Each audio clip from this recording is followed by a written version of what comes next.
네, 오늘은 사랑을 하려거든 먼저 외롭지 않은 사람이 되라. 사랑을 하려거든 먼저 외롭지 않은 사람이 되라 라는 제목으로 하나님 말씀 증거하도록 하겠습니다. 사람들은 겉으로 보면 문제가 없어 보입니다. 저 정도면 유복하고 저 정도면 행복하고 저 정도면 건강할 것이다 이렇게 생각을 합니다. 근데 그렇지 않습니다. 19세기 미국의 그 자연주의 사상가죠. 20세기 초반도 되죠. 그 헨리 데이비 소로우라는 사람이 있습니다. 그 월던이라는 책 써서 유명하죠. 그 보스턴 근처에 가면 월던 펀드라고 돼 있는데 이 사람이 굉장히 사람의 심금을 울리는 글들과 사람의 본질을 깨닫는 글들을 되게 많이 썼어요. 아마 사상사에 영향을 굉장히 크게 준 사람이라고 생각합니다.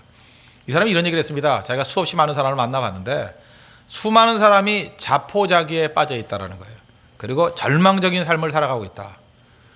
미국 잘 살 때입니다. 미국이 이제 세계적인 패권을 잡아가기 시작할 때 그때거든요. 그때의 넉넉한 사람들을 바라봄에도 불구하고 겉으로 볼 때 문제가 없어 보이죠? 아니에요. 만나보니까 다 자포자기하고 절망적인 삶 속에 있더라는 것입니다. 그런 의미에서 우리가 겉으로 보면서 인간은 모든 것이 다 잘 될 거야. 이거 속임수입니다. 그럴 리 없다라는 거예요. 인간은요, 근본적으로 하나님으로부터 떨어졌기 때문에 제대로 살 수 없는 존재입니다. 그래서 옆에 있는 사람들 누굴 보더라도 제대로 사는 사람 없어요. 다 고통 속에 살아가고요. 다 문제 속에 살아가고 다 죄 때문에 살아가고 다 위협과 두려움 속에 살아간다는 것입니다. 그래서 인간 자체가 괴로운 존재예요. 방황하는 존재입니다. 문제없는 사람 하나도 없습니다. 그게 인간이라는 것입니다. 학교에서 인생 사는 법 가르쳐 줄 것 같죠. 돈 버는 법 가르쳐 줍니다. 근데 올바르게 사는 법이 무엇인지 어떻게 하면 우리가 참되게 구원받는 길이 될지 학교에서 가르쳐 주지 않아요. 모릅니다. 그런 의미에서 인간은 방황하는 존재일 수밖에 없다. 길거리 가면서 아무나 붙잡고 보십시오. 다 문제 있는 사람이라는 거예요.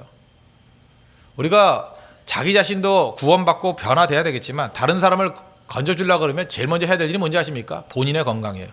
그러니까 교회가 사명을 다하겠습니다. 그럴 때 제일 먼저 해야 될 일은 내가 건강해야 돼. 내가 건강해야 다른 사람을 건져줄 수 있죠. 그래서 비행기 탈 때마다 그 재밌는 그 현상이 벌어지지 않습니까? 그 승무원들이 안내해 주잖아요. 뭐 비행기 위기 상황이 되면은 뭐 위에서 산소 마스크가 뚝 떨어집니다. 그러면 누구부터 끼라고요? 어른부터 하십시오.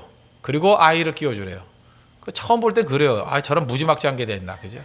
약한 어린아이부터 먼저 산소 마스크를 씌워야지. 어떻게 어른이 먼저 하나? 그게 정답이라는 거예요. 어른이 먼저 산소 마스크를 쓰고 건강을 유지해야 아이를 도울 수 있잖아요. 아이부터 끼워놓고 난 다음에 어른 죽으면 애 혼자 어떻게 할 거예요, 이거? 아무것도 안 되겠죠? 그런 의미에서 우리 성도도 마찬가지입니다. 세상에 대한 사명이 있다 그러면 제일 먼저 교회가 건강해야 돼요. 한 사람 한 사람이 건강해야 돼요. 목사도 마찬가지입니다. 성도들을 건강하게 양육하기 위해서는 본인이 먼저 건강하지 않으면 안 된다는 것입니다. 우리 뭐 급류에 사람이 휩쓸려 가고 있다고 합시다. 그럴 때 물 바깥에 있는 사람이 물에 빠진 사람을 건져낼 수 있는 방법이 뭐예요? 제일 먼저 해야 될 일이 뭐죠? 먼저 흔들리지 않는 견고한 곳에 자기 몸을 묶어야 돼요. 나무가 되었던 아니면 무슨 쇠 기둥이 되었던 그걸 한 손으로 잡든지 아니면 자기를 묶든지 자기가 흔들리지 않아야 돼요. 자기가 안전한 곳에 있어야 된다고요. 흔들림이 없는 견고한 든든한 곳에 있어야 된다고요. 그리고 손을 뻗든지 밧줄을 던져가지고 건져내야 되는 거 아닙니까? 자기가 그냥 마음만 있어가지고 저 사람 건져내겠다 하고 뛰어들면 같이 휩쓸려 가버리죠. 그러니까 든든한 기반이 반드시 있어야 된다는 것입니다. 이걸 좀 확대해서 가면 사랑도 마찬가지죠. 오늘 제목으로 삼았는데 어떤 사람이 굉장히 외로워요. 뭐 외로울 수 있죠. 이게 가을 되면 외롭고 겨울 되면 더 외롭고 천연초학들 주로 그렇지 않습니까? 그런데 잊지 마십시오. 모든 인간이 다 외로운 거예요. 외롭지 않은 인간이 어디 있습니까? 다 외롭지. 얼마나 외로우면 저녁에 여기 왔겠어요, 지금? 그죠? 다 외로워요. 그런데 외로워서 시작된 사랑은 언제나 파국입니다. 그러니까 외로움을 해소하려고 누굴 만나잖아요? 그러면 그거는 파국으로 가요.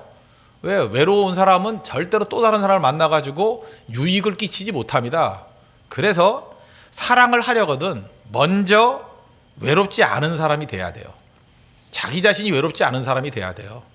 그러니까 하나님을 만나서 외롭지 않아지든지 친구를 만나서 외롭지 않아지든지 자기가 건강해야 돼요. 건강.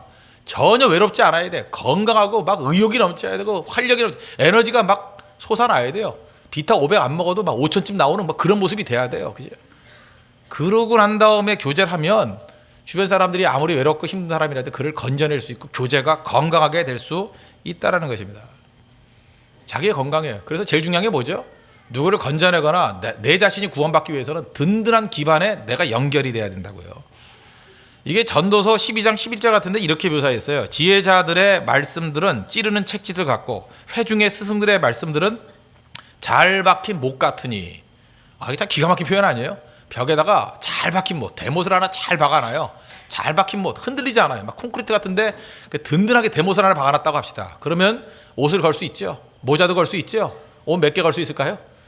뭐 어떤 집안은, 게으른 집안은 20개쯤 걸어놔요. 그죠? 20개 걸어놓고 꼭 그 맨 위에다가 꼭 모자를 씌워놓대. 그죠?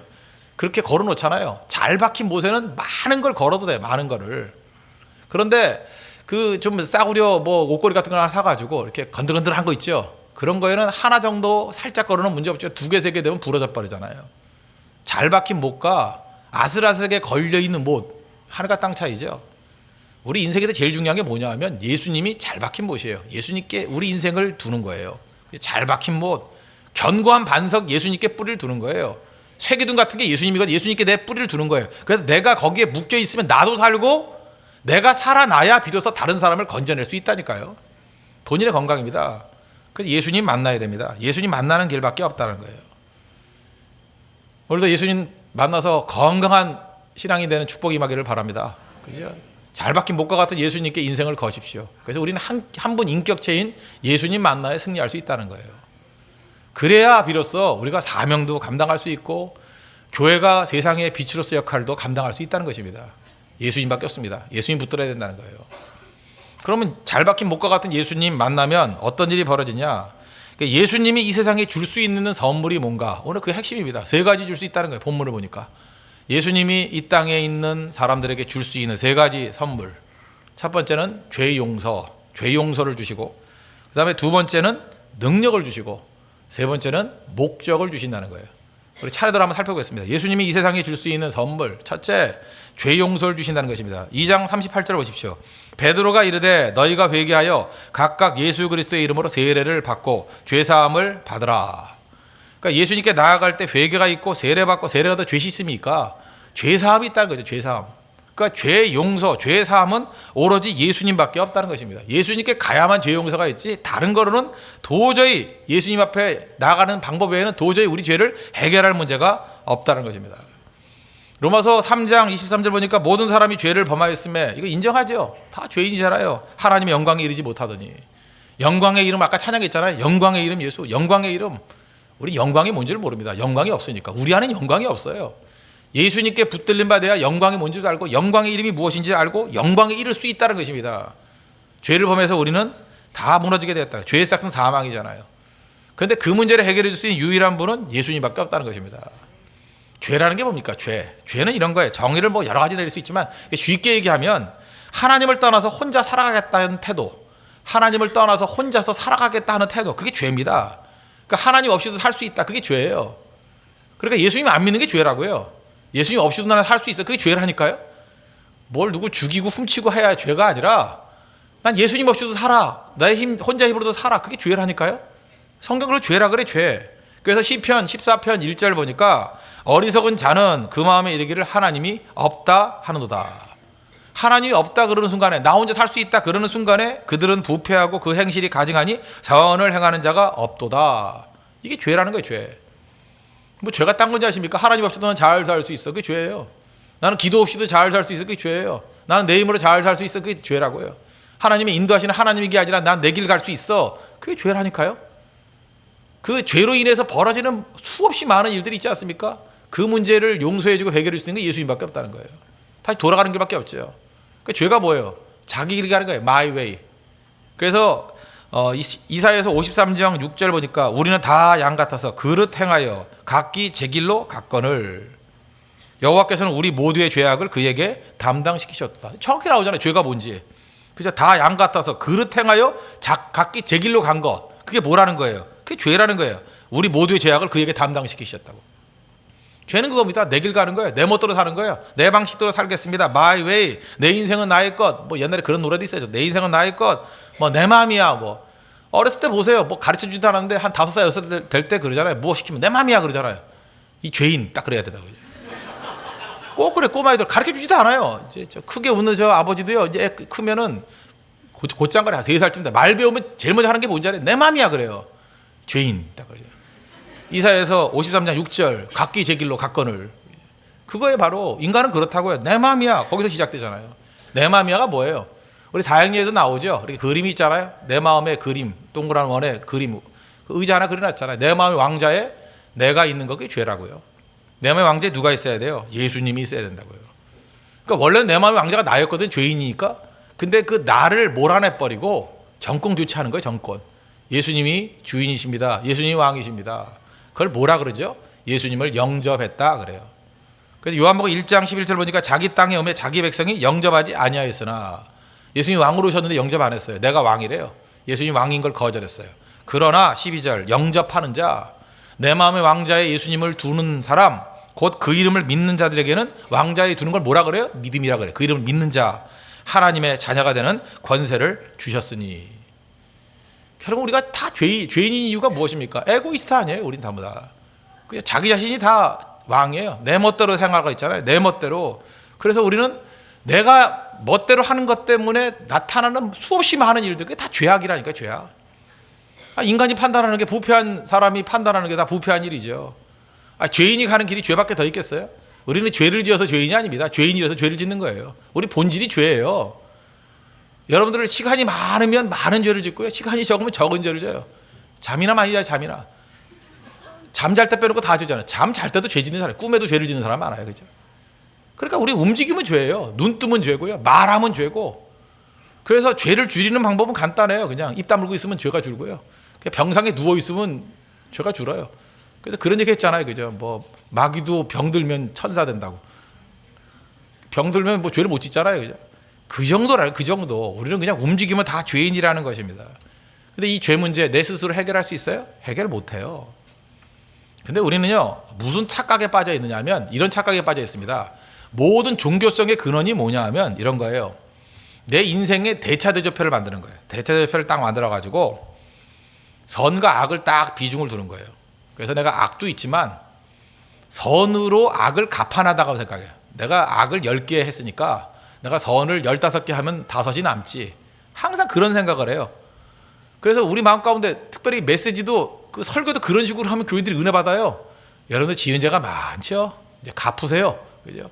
15으로 갚으세요. 뭐 면죄부 같은 거 찍어가지고 돈으로 갚으세요. 뭐로 갚으세요. 우리 인식 가운데 알게 모르게 그런 게 다 있다고요. 그런 걸로 해결이 돼요? 그게 이제 공로주의인데, 우리 공로 갖고 우리 죄 문제가 해결된다고요? 말도 안 되는 얘기죠. 말도 안 되는 얘기. 세상의 모든 종교성이 다 그런 거라고요. 우리의 구원은요, 내 공로로 해결되는 게 아니라 나의 죄를 씻을 수 있는 유일한 게 예수님의 보혈의 피밖에 없다라는 거예요. 그죠? 그 보혈의 피를 믿고 의지하면 그 보혈의 피가 나를 씻어주는 거지, 내 공로로 씻는 게 아니라는 것입니다. 그래서 히브리서 9장 22절 보니까 율법을 따라 거의 모든 물건이 피로써 정결하게 되나니 피 흘림이 없은즉 사함이 없느니라. 피 흘림을 통해서 사함이 있는 거지. 제사를 통해서 주님께서 알려주셨잖아요. 피 흘림을 통해서만 사함이 있는 거지, 우리 자신의 공로, 선행 이런 걸로 사함이 있는 게 아니라는 것입니다.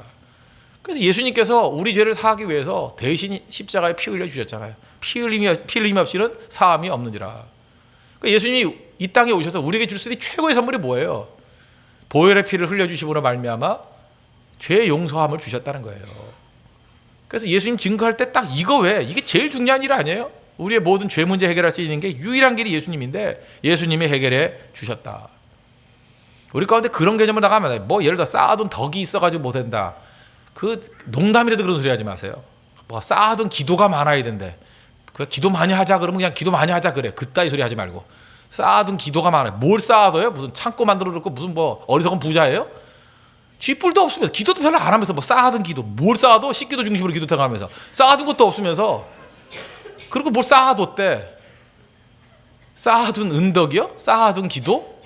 만약 쌓아둔 걸로 친다 그러면요, 여러분들 10분 동안에 죄 진 거로도 다 해결이 안 돼. 그거 알아요?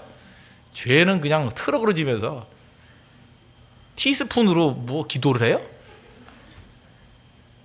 우리 인생이 다 그러고 있다는 것입니다. 말도 안 되는 얘기가 말도 안 되는 얘기들. 인간의 죄 용서의 문제는 어떤 종교를 가봐도 해결책이 없습니다. 빌 브라이트 박사가 그 힌두교, 미국에 있는 힌두교 그 교수하고 얘기를 나눴다고 그러잖아요. 예수님이 유일한 길이라고 전도하면서. 그랬더니 힌두교 믿는 그 인도 출신의 교수가 그러더라는 거예요. 예수 믿는 사람들은 정말 교만한 사람들이라고. 어떻게 당신이 믿는 것만이 진리라고 얘기하냐고. 어떻게 그것만이 진리라고 얘기하냐고. 그래서 그 발레를 들었대잖아요. 힌두교 믿는 사람들. 마하트마 간디를 또 신으로 여기잖아요. 힌두교에서는. 그죠? 신으로. 그의 자서전을 봤냐고. 마하트마 간디의 자서전에 보면 이런 얘기가 나와요. 말년에 내 신앙의 목표이며 생명으로 여기는 그 존재로부터 나는 멀리 떨어져 있다. 그러니까 어떤 절대자에 대해서 나는 멀리 떨어져 있다. 그런 걸 느꼈다는 거예요. 참을 수 없는 고통. 그것이 나의 참을 수 없는 고통이다. 나의 죄의 사악함 때문. 나는 나의 죄 때문에 그에게 가까이 가지 못한다. 그 마하트마 간디는 굉장히 정직한 사람이었습니다. 뭔진 모르지만 자기가 죄인이라는 죄의식을 느낀 거예요. 모든 인간이 정직한 건 다 느껴요. 그런데 이 문제를 해결하기 위해서 어디 절대자 앞에 나가야 되는데 가까이 못 간다는 걸 느끼는 거예요. 자기가 무슨 뭐 고행 안 해봤겠어요? 노력 안 해봤겠어요? 근데 이건 아니다라고 하는 그런 솔직한 고백이 그 안에 있어요. 그럼 그게 뭐예요? 그게 예수님이라고요. 우리 인생의 문제가 예수님 만날 때만 해결되는 거지 그러지 않고는 해결될 수 없다라는 것입니다. 여러분 우리가 정서적인 걸로도 이거 증명할 수 있는 건데 뭐 이런 거예요. 예를 들어서 여러분이 아무리 구제를 많이 하고 뭐 성탄절에 뭐 연탄 10,000장을 갖다가 산꼭대기에 올려놨어요. 그죠? 한 장씩 올려가지고 10,000장씩 그래가지고 허리가 휘고 공로죠. 그것도 가난한 사람 돕고 여러분도 집 팔아가지고 그냥 다 도왔다고 합시다. 다 돕고 그렇게 많은 걸 했어요. 허리 휠 정도로. 그렇게 해볼 사람도 없지만 실험적으로 하려고 그러면 구도자가 되려면 한번 해보세요. 그럼 만족이 있나? 만족 없어요. 아무리 고행, 공로해도 만족이 없어요. 이걸로 내 죄가 사해지고 내가 구원받았다고 믿는 사람 없어요. 만약 그게 있다 그러면요. 지금도 그렇게 할 사람 줄 서 있어요. 마음이 괴로운데요. 그죠? 집 파는 거 못하겠어요. 여러분들 못한다고 생각하죠. 해요 사람들. 그거보다 더한 일도 하는데요. 만족만 있다 그러면 만족이 없어요. 만족이. 제가 이제까지 만나본 사람 가운데 이제까지 만나보지 못했지만 썼던 글 가운데 자기 고행과 공로를 통해서 내 죄에 대해서 만족함을 느끼는 그런 필링이 있었다라고 하는 사람의 글을 본 적이 없어요. 다 부족하다고 느끼는 거예요. 이거 갖고는 안 되는데 안 돼. 목마르다예요. 근데 묘하지 않습니까? 아무것도 한 일이 없어요. 그러니까 세상 사람들 보면 참 예수 믿는 사람들 보면 참 편리한 것 같아. 뭐 저런 엉터리 다 있나. 아무것도 한 일이 없어요. 그러면서 예수님이 내 죄를 위해서 죽으셨대요. 고백을 해. 그리고 예수님을 내가 믿기 때문에 내 죄가 다 사해졌대요. 할렐루야 그런다고요.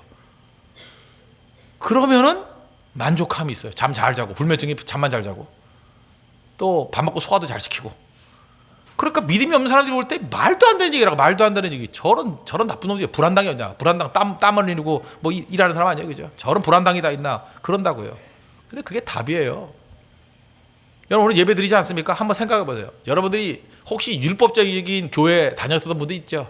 뭐 이거 해야 구원받고 저거 해야 구원받고 메시지가 그런 비스무리한 데가 있어요. 만족이 있어요? 죽어라 고생해요. 죽어라 삽질하고 죽어라 노력하고. 근데 얼굴에 기쁨이 없어요. 얼굴 보면 알잖아요. 얼굴에 기쁨이 하나도 없어. 그죠? 아무리 헌신하고 아무리 충성해도 그 충성했기 때문에 구원받는다고 하면은 만족할 사람이 아무도 없어요. 내 죄의 짐이 더 무겁기 때문에. 그런데 묘합니다.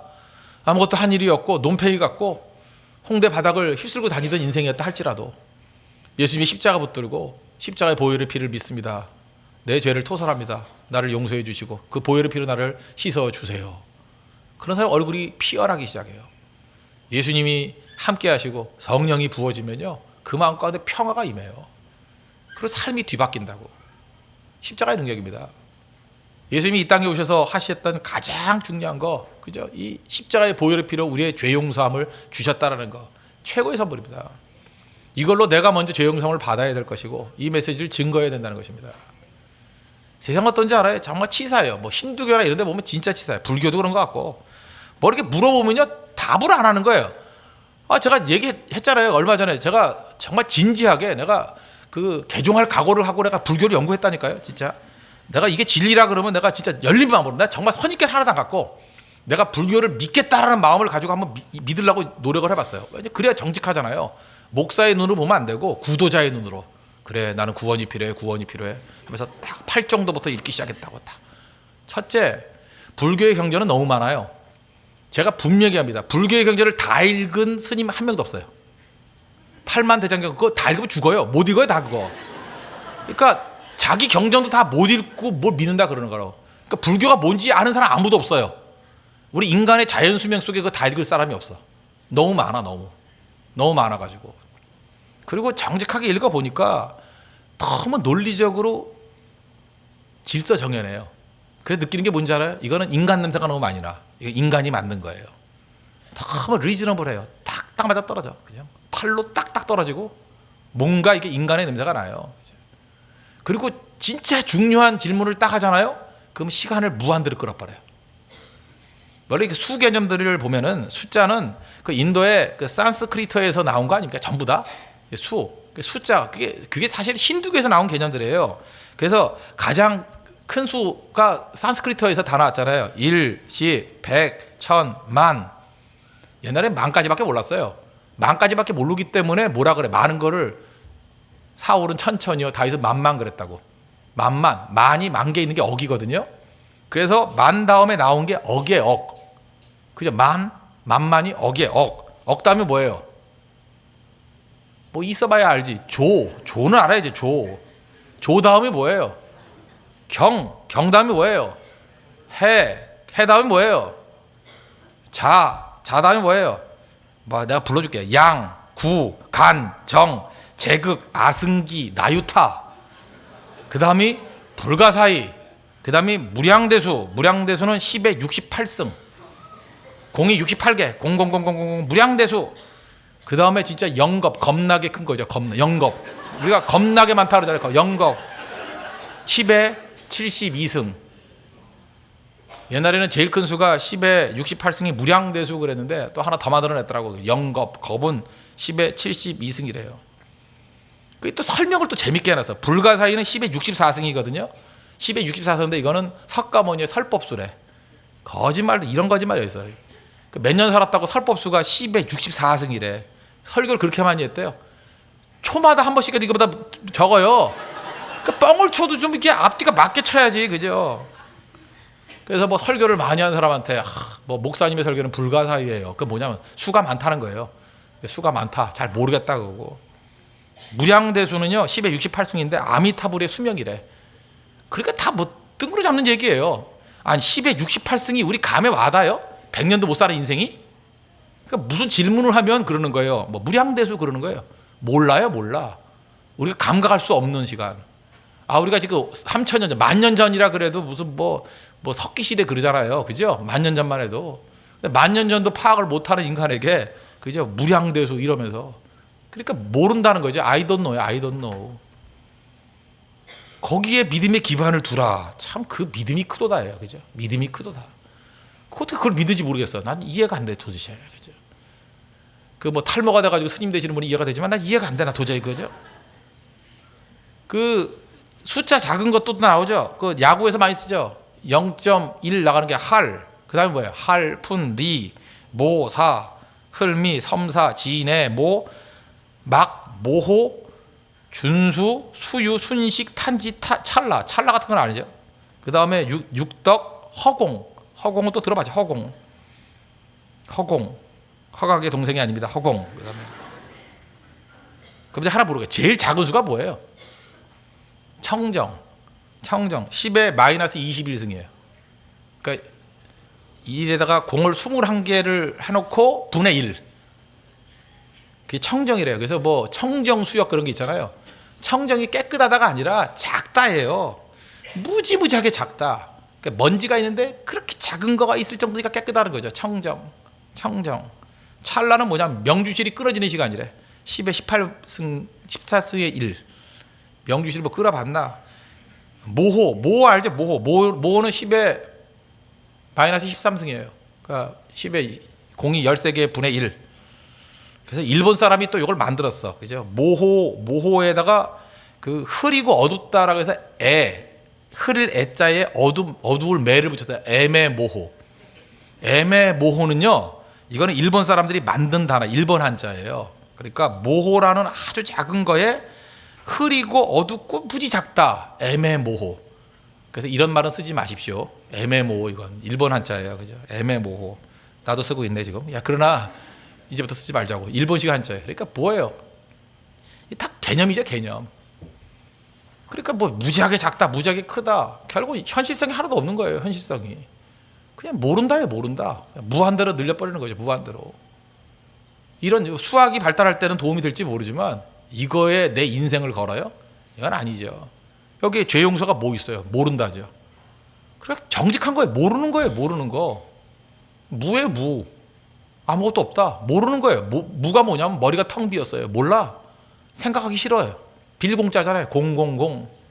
몰라요. 몰라. 생각하지 말자예요. 이런 무책임함이 있어요. 생각 안 하면 문제 해결돼요? 생각 안 하면 문제 다 해결되냐고요. 앞에 자동차가 오는데 눈 감아버리면 돼요? 부딪혀 죽잖아요. 눈을 더 크게 떠야지. 눈자가 더 안 되면 손이 잡아당겨서 크게 떠야죠. 잊지 마십시오. 우리 죄 문제에 대해서 말하고 있는 종교는 제가 볼 때는 없습니다. 결국 죄 문제를 해결해 주는 게 아니에요. 모른다예요. 회피해버리는 거예요. 근데 기독교만은 계속 죄 문제를 갖고 늘어져요. 이유가 뭐예요? 답이 있기 때문에. 답이 있잖아. 명확한 답이 있잖아요. 피 흘림이 없이는 죄사함이 없다고. 누가 피 흘렸어요? 예수님 피 흘리셨다고. 십자가의 보혈의 피만이 우리의 죄 문제를 해결해 줄 수 있다고. 이게 복음입니다. 우리의 무거운 죄, 더러운 죄 문제를 예수 그리스도의 보혈의 피를 의지함으로 말미암아 철저히 씻고 예수님이 주시는 최고의 선물인 죄 용서함이라는 선물을 받는 믿음의 종 되기를 바랍니다.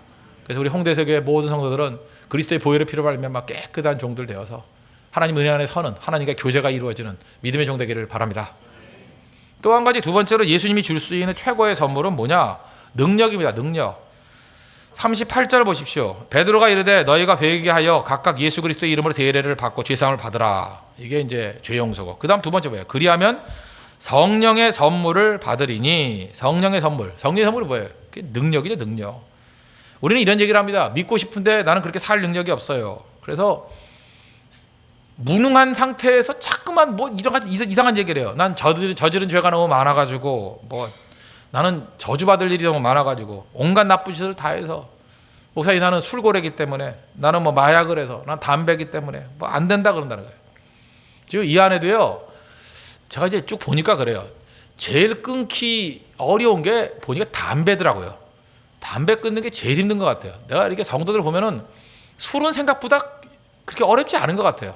몰라요. 뭐 매일 끝나서 그런지 모르지만 그죠? 또 마시고 또 끊고 해서 그런지 모르지만 술은 그래도 그렇게 어려운 거 아니에요. 술의 중독성은 알코올 중독자 빼놓고는요 담배보다는 덜한 것 같아요. 담배 끊는 게 술 끊는 거의 10배 힘든 것 같아요. 10배. 정말 담배 무서운 것 같아요. 담배는 정말 무서운 거예요. 아예 손도 대지 마십시오. 담배는 진짜 무서운 거예요. 술보다 어려워요. 내가 이제까지 알코올 중독자네. 평생에 알코올 중독자를 이렇게 목회하면서 많이 만났거든요. 아직까지 알코올 중독에서 돌아온 사람 한 명도 못 봤어요. 2명은 자살했고요. 뭐 그런 일이 있어요. 하여튼 알코올 중독에서 회복된 사람은 내가 아직까지 내 목회하면서는 한 명도 없었어요. 알코올 중독은 무서워요. 그런데 담배는 중독이라고 말은 하지만 담배를 그렇게 뭐 쉽게 끊었던 사람은 없는가? 그 골초 중에서. 힘들긴 힘들지만 또 담배 끊는 사람이 많네요. 그죠? 예. 알코올 중독이 더 어렵나 그러면? 잠깐 오락가락하네. 정도의 차이는 있지만 아주 이제 현실적인 얘기를 하는 거예요. 근데 이게 적당히 담배하고 적당히 술하는 사람 가운데는 제가 볼 때 술 끊는 게 더 쉬워요. 담배가 더 어렵더라고. 그죠? 굉장히 어렵다고. 그런데 문제는 뭐냐? 그렇게 어려운 담배나 술도요. 하나님의 성령 의지하면 주님께서 끊게 하시더라고. 그건 능력을 주시더라고요. 담배 맛이 사라져 버렸대요. 술 마시면 머리가 아프대요. 그렇게 체질을 바꿔버려요. 체질을. 주님께서 하시는 일이잖아요.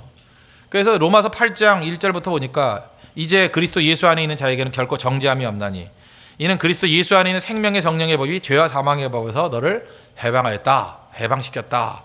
그 다음 뭐라 그래요? 율법이 육신으로 말미암아 연약하여 할 수 없는 그것을 하나님은 하시나니. 하나님께서 우리와 함께 해주시면, 성령께서 우리와 함께 해주시면 할 수 없는 그것을 할 수 있게 만들어 주신다는 것입니다. 그 능력을 뭐라 그래요? 그걸 중생이라 그래요. born again. 요한복음 3장에 보니까 니고데모라는 사람이 왔습니다. 이 사람은 뭐 유대의 정치가의 종교지도자요, 윤리 선생이에요. 그러니까 잘 나가는 끝발 좋은 사람이에요. 밤중에 그가 찾아와가지고 당신은 뭐 하나님께로부터 오신 선생인 줄 내가 압니다. 하나님이 함께 하시지 않으면 당신이 행하신 이런 일들이 행해질 수가 없습니다. 그랬더니 예수님이 동문서다 같죠. 그런 쓸데없는 소리 그만하고 뭐라 그래요? 사람이 거듭나지 아니하면 하나님의 나라를 볼 수 없느니라. 2번 태어나야 된대요. 2번 태어나지 않으면 하나님 나라를 볼 수 없대요. 그랬더니 진짜 바보 같은 소리 하죠. 내가 이렇게 컸는데 어떻게 이렇게 늙은 사람이 또 태어날 수 있습니까? 엄마 뱃속에 또 들어가야 돼요? 그렇게 말했다고요. 그랬더니 예수님이 말씀하시기를 사람이 물과 성령으로 나지 아니하면 하나님의 나라에 들어갈 수 없느니라. 육으로 난 것은 육이고 영으로 난 것은 영이다. 무슨 얘기예요? 육으로도 한번 태어나야 되고 영으로도 한번 태어나는 것이 두 번째 태어납니다. born again이다. 영으로 태어난 걸 말하고 있죠. 내가 네게 거듭나게 했다는 말을 놀랍게 여기지 말라. 그러니까 영적으로 다시 태어나는 게 있다는 것입니다. 우리 두 번 태어나야 돼요. 우리가 지금 육적으로 엄마 뱃속에서 태어났죠. 또 한 번 영적으로 성령 안에서 태어나는 게 있다고요. 그러면 이전과는 전혀 다른 힘에 의해서 지배를 받습니다.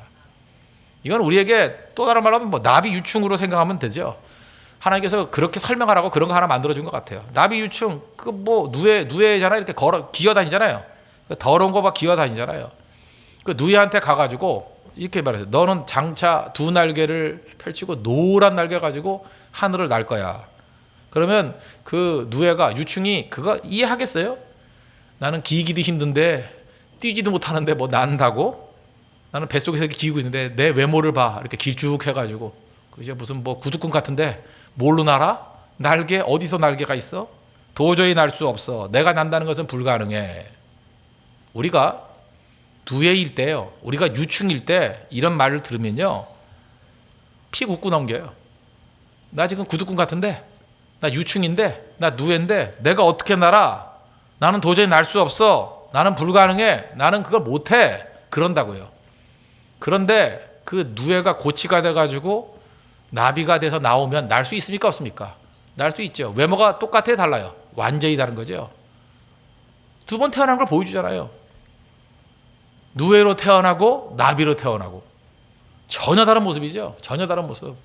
하나님께서 우리에게 지금 보여주고 있는 것이 바로 그겁니다. 하나님의 능력이라는 게 뭔지 아십니까? 성령 안에서 다시 태어나게 되면 이런 능력이 임한다는 거예요. 성령을 선물로 받으리니.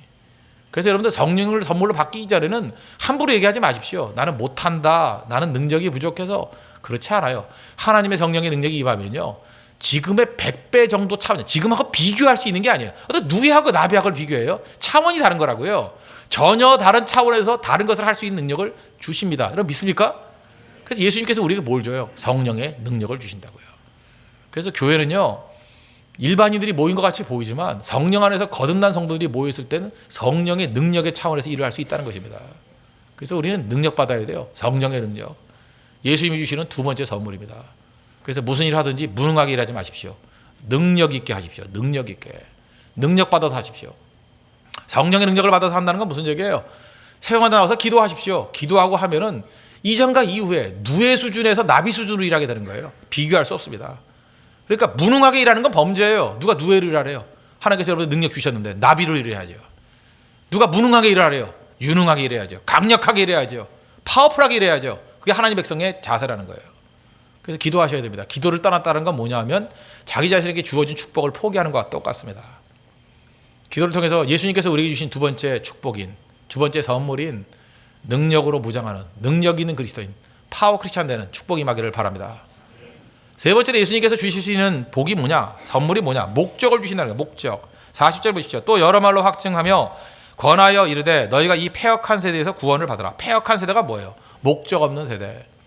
패역이라는 게 뭐예요? 방향을 잃어버렸다는 거예요. 다 썩었다는 거예요. 그런데 예수님 만나면 내 삶의 목적이 무엇인지를 발견할 수 있다는 것입니다. 옛날 그 하버드 총장이었던 나단 푸시라는 사람이 얘기했죠. 유명한 얘기죠. 이 시대의 젊은이들에게는 그죠? 흔들 수 있는 깃발이 없고 믿을 수 있는 신조가 없고 부를 수 있는 노래가 없다고. 참된 지도자가 해야 될 일이 뭐냐? 흔들 수 있는 깃발을 손에 쥐어주는 거라고. 그 다음에 믿을 수 있는 신조, 믿을 만한, 목숨 걸 만한 걸 뭘 줘야 된다고. 부를 수 있는 노래, 어디로 가야 되느냐? 그죠? 그런 게 있어야 된다는 거예요. 여러분들 목숨 걸 만한 게 있습니까? 왜 삽니까? 그러면 나는 이것을 위해서 삽니다 하는 그런 게 있어요? 그걸 소명이라고 말하기도 하고 사명이라고 말하기도 하고 인생의 목표라고 말하기도 하고 목적이라고 말하기도 하고 그게 주신다는 거예요. 성경을 보면요. 일반적인 목적이 나와요. 인간의 목적이 뭐예요? 하나님과 교제하고 다스리기 위한 거. 하나님께서 인간을 왜 만들었어요? 창세기 1장에 나오잖아요. 1장 26절. 하나님이 이르시되 우리의 형상을 따라 우리의 모양대로 우리가 사람을 만들고 그들로 바다의 물고기와 하늘의 새와 가축과 온 땅과 땅에 기는 모든 것을 다스리게 하자. 룰이에요. 룰링. 다스리게 하자. 다스리게 하자. 그때 인간은 목적의식을 가져요. 아, 이거구나 하고. 조금 전에 이렇게 그 무용했죠. 무용할 때 보면은 이걸 뭐라, 안무라 그러나요? 막 춤춘 거 아니잖아요. 자기들 뭐 짰잖아요. 짰긴 짰는데 잘 안 맞아서 그런 것도 있지만 짰잖아요. 그죠? 이게 바로 뭐예요? 다스리는 거예요. 이게 모양을 다스리는 거예요. 이게 몸짓을 다스리는 거라고. 이게 잘 다스릴 때 느끼는 게 뭐예요? 한 사람은 보람을 느끼고 보는 사람은 아름답다고 느껴요. 왜? 하나님이 인간을 그렇게 만들었기 때문에 그래요. 그래서 이렇게 여러 사람들이 중금한과 놓였을 때 인간은 답답함을 느껴요. 아, 이게 아닌데? 근데 어떤 사람이 들어가서 다스림이 뭐예요? 리더십이에요. 리더십은 하나님이 인간에게 주신 목적이에요. 누가 들어가든지 그 안에 리더십을 발휘하면 질서가 딱 잡히면서 그 리더십이 있는 사람에게 질서가 잡히면서 보람을 느끼고 보는 사람은 편안함과 아름다움을 느껴요. 그걸 위해서 부르심이 되었다니까요. 여러분 각 분야에서 여러분 해야 될 일이 뭔지 알아요? 리더십을 발휘하는 거예요. 리더십을. 다스리는 게 우리 목적이니까 다스려야 된다는 거예요. 어떻게? 하나님의 뜻대로. 그러니까 하나님의 뜻을 알아야죠. 우리 한글 성경에 잘 안 나오는데 미국의 세들백 교회 그 릭 워렌이 목적이 이끄는 교회 이런 걸 썼잖아요. 그 쓰게 된 동기를 이렇게 설명하잖아요. 사도행전 13장 36절의 말씀이라고. 다윗은 당시에 하나님의 뜻을 따라 섬기다가, 이게 한국말에는 별로 별 뜻 없죠. 당시에 하나님의 뜻을 따라 섬기다가. 그런데 영어 성경 보니까 when David had served God's purpose, 하나님의 뜻을 God's purpose로 돼 있어요. 하나님의 목적, 그죠? 하나님의 목적을 섬기다가 죽었대요. 이거에 줄 짝짝 긋고, 그렇지, 다윗이 왜 하나님 마음에 합한 사람이냐면 God's purpose, 그죠? God's purpose, 목적에 인생을 걸었기 때문에 승리했다. 우리도 어떻게 살아야 돼요? 하나님의 뜻이라고 보였던 게 뭐예요? God's purpose예요. 그죠? 하나님의 목적. 이 목적에 우리 인생을 걸어야 된다고. 그래야 우리가 살 수 있다는 것입니다. 예수님께서 우리에게 오셔서 하신 일이 뭐예요? 우리의 purpose, 목적을 준다는 거예요. 목적. 네 삶의 목적이 뭔지를 아느냐? 그걸 붙들 때부터 우리 인간이 살아나기 시작하고, 그 목적을 알면요, 내 안에 리더십이 생겨요. 그 목적을 알면 나가는 질서가 생기고 방향이 생기고 힘이 생기잖아요. 바울 보세요. 바울 어떻게 살았습니까? 하나님이 딱 한 말씀 주셨어요. 너는, 그죠? 이방인과 임금들과 이스라엘 자손들에게 내 이름을 증거하기 위한 택한 나의 그릇이다. 그걸 딱 붙드는 순간에 삶의 목적이 생긴 거예요. Paul's purpose. 폴의 목적이 생긴 거예요. 그러니까 그 인생 걸면서, 그죠? 온갖 환난과 핍박과 어려움이 있다 할지라도 다 극복하고 승리하잖아요. 결국 지도자가 할 일이 뭔지 아십니까? 각각 하나님께서 주신 사람들의 목적을 발견하게 만드는 거예요. 그 예수님 만나면 목적이 생깁니다. 목적이. 우리 그런 얘기를 많이 하죠. 뭐 18세기 이후에 영국과 프랑스를 비교를 많이 해요. 특별히 뭐 영미계통의 사람들이 그런 글을 쓰니까 자기들에게 유리하게 쓰는 거죠. 프랑스에서는 유혈혁명이 벌어졌습니다. 막 단두대, 길로틴에 사람 버려가지고 막 목 자르고 막 죽이고 그랬잖아요. 그죠? 그런데 영국에서는 명예혁명이죠. 명예혁명이라도 어떤 거룩한 혁명. 대표적인 게 윌리엄 윌버포스의 노예 제도 철폐 운동. 노예 매매 제도에 관한 철폐와 그 다음에 생활 양식의 개혁. 그 정확한 법은 그래요. 그 운동을 벌였어요. 평생의 과제였습니다. 국회의원으로서 평생, 그죠? 영국에서 노예 매매되는 거를, 노예 제도를 철폐하기 위해서 인생을 걸었어요. 근데 그 뒤에 누가 있었냐면 감리교회가 있었어요. 감리교회. 그 멤버 가운데 80%가 감리교회 교인들이었어요. 교인들이 뒤를 돌봐줬습니다. 평생 그거 싸움했어요. 한번 뒤집어 놓고 보시죠. 영국이 19세기에, 그죠? 그러니까 빅토리아 시대 때 해가 지지 않는 나라였습니다. 근데 그런 나라가 미국과 같이, 미국 1860년 전과 같이 노예제도가 그대로 존재했다 그러면 한번 상상을 해보라고요. 윌리엄 윌버포스를 무시해버리는데 이 사람이 없는 상태에서의 영국을 한번 생각해봐요. 그 산업혁명의 힘을 가지고 노예제도가 그대로 있었어요. 그러면 아프리카는요, 거대한 노예 사육장이었습니다. 그죠? 그러면 전 세계의 문명이 다 파괴됐을 거라고요. 아프리카의 문명도 파괴됐을 것이고, 그런 잔혹한 짓을 하는 유럽 문명도 파괴됐을 것이고, 전 세계가 만신창이가 다 됐을 것이라고요. 그런데 그거를 깨버렸던 사람이 누구냐? 윌리엄 윌버포스. 한 사람. 그 한 사람의 힘에 의해서 아무런 싸움 없이 법률로서 통과돼 버렸잖아요. 사실 미국보다 더 위대한 나라가 영국이에요. 그죠? 영국 이유가 뭐예요? 아무런 싸움 없이, 전쟁도 없이 그냥 해결해 버리잖아요. 한 사람의 노력. 미국에 링컨이 있다 그러면 영국에는 윌리엄 윌버포스가 있어요. 그죠? 전쟁했던 게 더 유명해서 그렇지. 그런데 윌리엄 윌버포스가 그런 일을 했을 때에 사실 그 자극을 누구한테 받았느냐? 존 웨슬리의 설교에서 은혜를 받은 거예요. 그리고 그의 운동을 누가 돌봤다고요? 많은 그리스도인들이 기도로 도왔어요. 그러니까 잘 보세요. 지금 각각 역할은 다 다르지만 19세기에 영국 교인들이 했던 일이 무엇입니까? 좋은 모델이죠. 목사인 존 웨슬리는 죽어라 설교했고, 그게 사명이니까, 그게 자기 삶의 목표니까, 목적이니까 죽어라 설교했고, 윌버포스는 죽어라 투쟁했고, 국회의원이니까. 그리고 성도들은 죽어라 기도했어요. 이제 아시겠습니까? 각각의 역할에서 다 역할이 있잖아요. 죽어라 기도할 사람은 죽어라 기도하고요, 죽어라 투쟁할 사람은 코피 터지게 투쟁하고요, 죽어라 설교할 사람은, 존 웨슬리가 설교 얼마나 많이 했는지 알아요? 그죠? 설교 저도 좀 많이 한다 그러는데 저보다 더 많이 했던 것 같아요. 이 사람은 말 타고 다니면서, 그죠? 하루에 3번 4번씩 설교했대요. 매일 같이. 물론 설교 좀 짧게 했겠지만, 그죠? 엄청나게 많이 했대요. 엄청나게. 죽어라 설교한 거죠. 그럴 때 하나님의 능력과 은혜의 역사가 나타나기 시작하더라는 것입니다. 저는 예수님 만나야 된다고 생각합니다. 지금 우리 많은 젊은이들도 있는데 인생에 목적이 없잖아요. 목적이 뭡니까? 저는 그런 생각 안 해봐요. 이제 수요일 날 대통령 선거가 있습니다. 누군가 되겠죠? 내가 상황을 보니까 목요일 날 몇 명 죽을 사람 나올 것 같아. 허탈감에. 그죠? 그 별것도 아닌 걸 뭐 이렇게 인생을 거는지. 그죠? 누가 되지? 우리나라 안 변해요. 그렇게 쉽게 변합니까? 그 대통령 하나가 다 이끄는 나라 아니에요, 이제. 뭐 죽고 살 문제도 아닌데. 너무 거기에 매달려가지고, 거기 매달리는 이유가 뭘까요? 그렇게 목적이 없다는 거예요. 그거 왜 매달릴 게 별로 없다는 거예요. 불쌍한 거죠. 더 큰 일들이 있어야 되는데 목적이 없는 거예요, 목적이. 그러니까 거기에 매달리는 거죠. 누구 멘토라 그러면 뭐 쫓아다니면서 별것도 아닌 얘기에 휘날리고, 그죠? 그러는 거죠. 뭐 스님의 주례사 나도 사봤어요. 별것도 아니대 뭐. 결혼도 안 해보신 분이 무슨 주례를 하신다고 자꾸 그러는지 나 모르겠는데. 그러니까 되게 웃기지 않아요? 나 스님이 주례를 어떻게 하는지 모르겠어. 뭐 어떻게 살라? 뭐 어떻게 살아요? 나같이 살라고 그럴 수도 없고 뭐 어떻게 살아요, 그거? 그것도 I don't know예요. 모르는 사람이 모르는 길 얘기하는 거야, 그죠? 모르는 사람이 모르는 길. 그거 아세요, 여러분? 그 똑같은 그 하나님을 믿는다고 하면서도 신부님보다 목사님이 설교 더 잘하는 거 아세요? 그거 아세요?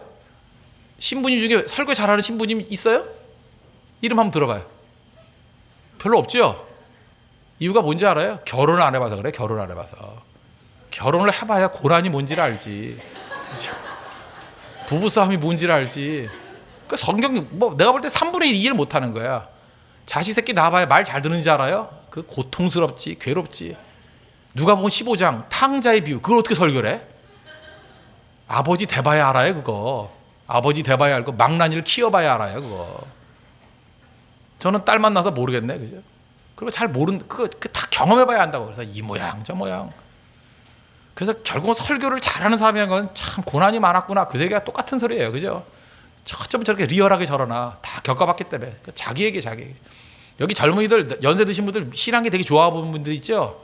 얼마나 얻어터졌으면 저럴까, 그렇게 생각하면 돼요. 그분들 20대 때 논팽이었어요, 다. 그죠?